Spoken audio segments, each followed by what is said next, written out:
अपने सपनों को उड़ान देना हो तो रियल गणित वालों पर ध्यान देना होगा।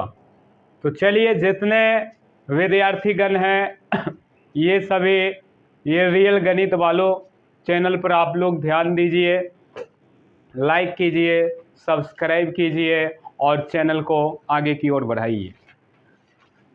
आज हम इस चैनल पर बिहार बोर्ड 2025 जो एग्ज़ाम होने वाला है, इसमें मैथमेटिक्स सब्जेक्टों पर चर्चा करेंगे कि मैथमेटिक्स सब्जेक्ट का सिलेबस क्या है और किस तरीके से पढ़ें कि गणित में 100 में 100 लावें।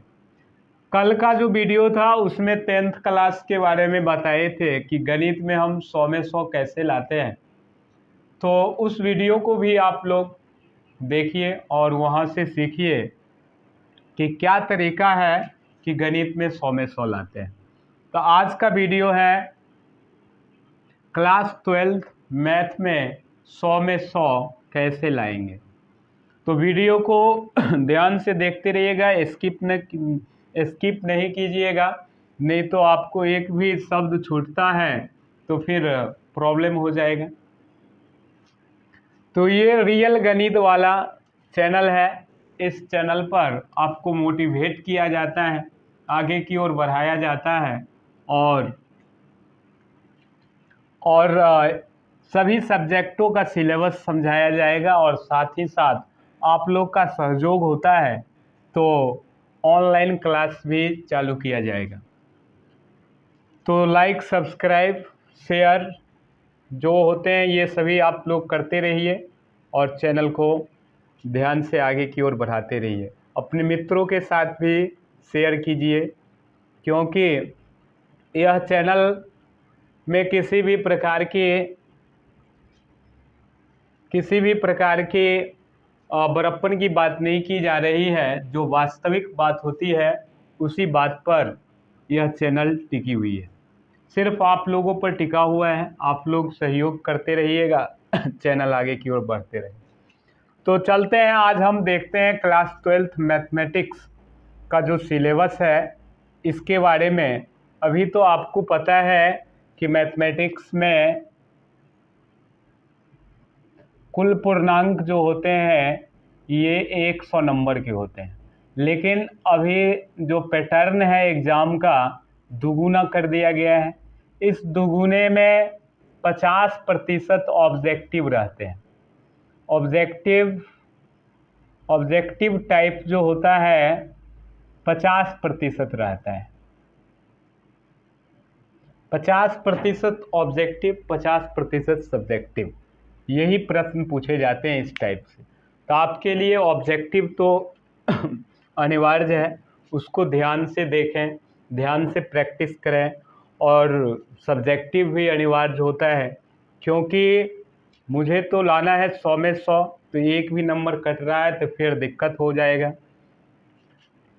तो क्लास 12th का मैथ का जो पहला चैप्टर है रिलेशन एंड फंक्शन, इससे 10 मार्क्स के प्रश्न पूछे जाते हैं, ऑब्जेक्टिव और सब्जेक्टिव मिलाकर। तो पहले तो आपको किस चैप्टर से कितने अंकों का प्रश्न पूछा जाता है ये याद रहना चाहिए, तब तो हम अपना तैयारी करेंगे उस तरीके से। तो रिलेशन फंक्शन 10 नंबर के लिए, इसकी तैयारी आप कर लेते हैं अच्छे तरीके से तो आपको 10 नंबर आता है। तो इस रिलेशन फंक्शन में आपको रिलेशन रहता है, ग्राफ रहता है और इन्वर्स फंक्शंस का जो टॉपिक है इन्वर्स ट्रिगोनोमेट्री रहता है। ये 3 टॉपिक मिलकर 10 नंबर के क्वेश्चन पूछे जाएंगे। अलजेब्रा इम्पोर्टेंस है, BVI है, और जो बच्चे ध्यान से देखते हैं तो उनको समझ में भी आ जाता है। इसमें टॉपिक का नाम मैट्रिक्स है, जिसे अव्यूह भी कहा जाता है हिंदी में, और डिटर्मिनेंट जो सारणिक है। मैट्रिक्स में लगभग 5 से 6 टॉपिक हैं जिनको आपको तैयार करना पड़ेगा। जैसे मैथमेटिक्स का योग, मैथमेटिक्स का गुना, मैट्रिक्स का गुना, और मैट्रिक्स में माइनर निकालना, कोफैक्टर निकालना, मैट्रिक्स का इन्वर्स निकालना, इस तरह के रहते हैं और आसानी से आप सीख सकते हैं। ऐसे हम तो क्लास लाएंगे तो आपको मैट्रिक्स का गुना, भाग, मैट्रिक्स का गुना और जोड़ और कंपैरिजन करना भी सिखाएंगे। तो जल्द से जल्द लाएंगे, लेकिन आप लोग सहयोग करते रहिएगा तब आ सकता है वीडियो। दूसरा है डिटर्मिनेंट, जिसको हिंदी में हम सारणिक कहते हैं। इस सारणिक में भी आपको साधारण रूप से ही प्रश्न इसका भी बनता है, लेकिन आपका कंसेप्ट क्लियर हो जाएंगे। इस सारणिक के 10 प्रॉपर्टीज़ हैं, जो 10 प्रॉपर्टीज़ को आप रट लेते हैं तो आपके लिए ये भी आसान हो जाएंगे। इन दोनों से इससे भी 5 नंबर का प्रश्न पूछा जाता है और 5 नंबर का इससे भी प्रश्न पूछा जाता है, और ढेर सारे ऑब्जेक्टिव रहते हैं जिनको आप आसानी से बना सकते हैं। तीसरा टॉपिक आता है कैलकुलस, जो सबसे इम्पोर्टेंस है। कैलकुलस में कंटिन्यूटी एंड डिफरेंशियबिलिटी ये पढ़ना पड़ता है पहला। इसमें LHL बराबर RL करना पड़ता है। लेफ्ट हैंड लिमिट को जब राइट हैंड लिमिट के साथ मिलाते हैं और वैल्यू ऑफ फंक्शन तीनों जब इक्वल हो जाता है तो ऐसे कंडीशन को हम कंटिन्यूअस फंक्शन कहते हैं। या साधारण रूप में आप जाने तो आप वह कलम पकड़ लिए, जब तक आपका कलम चलता जा रहा है तो कंटिन्यूअस है, कलम उठ गया तो इसका मतलब डिसकंटिन्यूअस हो गया। इस तरह से हम इस चैप्टर को भी देखेंगे और पढ़ेंगे। लॉगरिथमिक भी आता है कंटिन्यूअस में जांच करना, और इसी में सबसे इम्पोर्टेंस और आता है जिसका नाम है डिफरेंशिएशन। डिफरेंशिएशन के 4 से 5 चैप्टर्स दिए गए हैं, जो चारों पांचों चैप्टर्स को आपको ध्यान देना पड़ेगा। इसमें डिफरेंशिएशन का मुख्य होता है कि फॉर्मूले को याद रखना।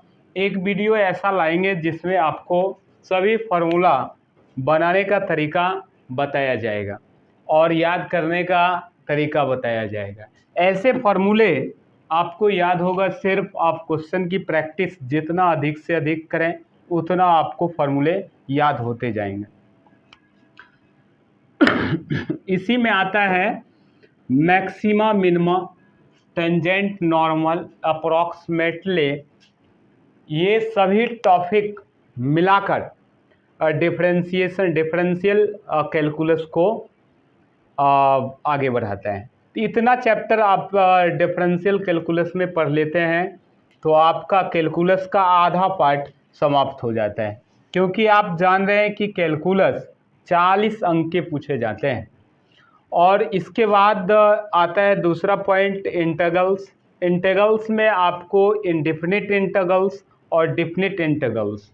तो इंडेफिनिट इंटीग्रल्स के लिए आपको सिंबल तो पता है, इस तरह से होता है। और डेफिनिट इंटीग्रल्स में ए और बी अपर और लोअर लिमिट दिया जाता है। चलिए आगे की ओर बढ़ते हैं। तो आप अभी तक जब कैलकुलस में डिफरेंशिएशन और इंटीग्रेशन की पार्ट को अच्छे तरीके से कर लेते हैं तो आप लगभग कैलकुलस की पार्ट को तैयार कर लिए हैं। ये सभी छोटे मोटे जो टॉपिक हैं, maxima, minima, tangent, normal, approximately, increasing, decreasing, ये सभी छोटे टॉपिक्स हैं। कोई ऐसा साल होता है जो टॉपिक से प्रश्न पूछे भी जाते हैं, कई ऐसे साल होते हैं जो टॉपिक से प्रश्न नहीं भी आते हैं। ऐसे आप सभी टॉपिकों को ध्यान में रखेंगे तो सही रहेगा। आगे चलते हैं डिफरेंशियल इक्वेशन। डिफरेंशियल इक्वेशन भी साधारण चैप्टर है, इसमें ऑर्डर और डिग्री जांच करना पड़ता है, डिफरेंशियल इक्वेशन निकालना पड़ता है। तो इस तरह से इसके जो टॉपिक्स हैं सभी टॉपिक्सों पर हम 3 से 4 क्लास में डिस्कशन करेंगे तो आपको समझ में आ जाएगा। अगला टॉपिक आता है, यहाँ देख लीजिए, vector and 3D geometry. 3 dimensional geometry जो है 18 अंक का पूछा जाता है। इस 18 अंक में वेक्टर मुख्य पार्ट है। आपको वेक्टर आ जाएगा तो अपने आप 3D आप बना सकते हैं। तो सबसे पहले वेक्टर सीखना पड़ेगा। तो वेक्टर की जैसे आई कैप, जे कैप और के कैप, ये तीनों के बारे में, इन्हीं तीनों से इस वेक्टर का निर्माण हो गया है। आई कैप, जे कैप और के कैप, इसका डॉट प्रोडक्ट पढ़ते हैं, क्रॉस प्रोडक्ट पढ़ते हैं, मैग्नीट्यूड निकालना सीखते हैं, इत्यादि इसमें बातें हैं जिनके बारे में हम पढ़ते हैं वेक्टर में। और 3D में भी 3 टॉपिक्स दिए गए हैं, जो तीनों टॉपिक्स को बढ़िया से ध्यान देंगे तो आसान है। लेकिन आपको पहले वेक्टर आना चाहिए, उसके बाद आप 3 डायमेंशन आसानी से पढ़ेंगे। उसके बाद हमने लिखा एक टॉपिक लीनियर प्रोग्रामिनेशन। ये क्या होता है, इसमें ग्राफ दिया रहा, ग्राफ आपको बनाना पड़ेगा जो इस तरीके से लिखे रहते हैं, x + y greater than equal to 5 and 2x + 3y less than equal to 10। इस इक्वेशन 1 एंड इक्वेशन 2 का ग्राफ आपको खींचना पड़ता है। तो लीनियर प्रोग्रामिनेशन 9 नंबर के पूछे जाते हैं। प्रोबेबिलिटी 10 नंबर के पूछे जाते हैं। प्रोबेबिलिटी में भी मल्टीप्लिकेशन थ्योरम है और प्रोबेबिलिटी एक और थ्योरम्स हैं, बॉयल्स थ्योरम्स। ये दोनों थ्योरम्स को आप क्लियर कर लेते हैं तो आपको 10 नंबर आ जाता है। तो याद कर लीजिए क्या है syllabus. Relation and function 10 number, algebra 13 number और कैलकुलस 40 नंबर हो गया। उसके बाद आप देखिए vector 3 dimensional geometry 18 numbers, linear programmings 9 numbers और प्रोबेबिलिटी 10 नंबर्स। एक ही लगभग हम आंकड़ा लिए हैं। इसी आंकड़ा के अनुसार कभी कभी क्या होता है कि इसमें मान लीजिए 2 नंबर कम पूछ दिया 8 नंबर का, तो ये क्या कर लेगा, 2 नंबर जोड़ लेगा, 15 कर देगा। कोई साल इसमें कम आ जाता है तो इसमें ज़्यादा आ जाता है। इस तरह से होते रहते हैं, आगे की ओर बढ़ते हैं। तो इस चैनल को लाइक और सब्सक्राइब करते रहें। धन्यवाद।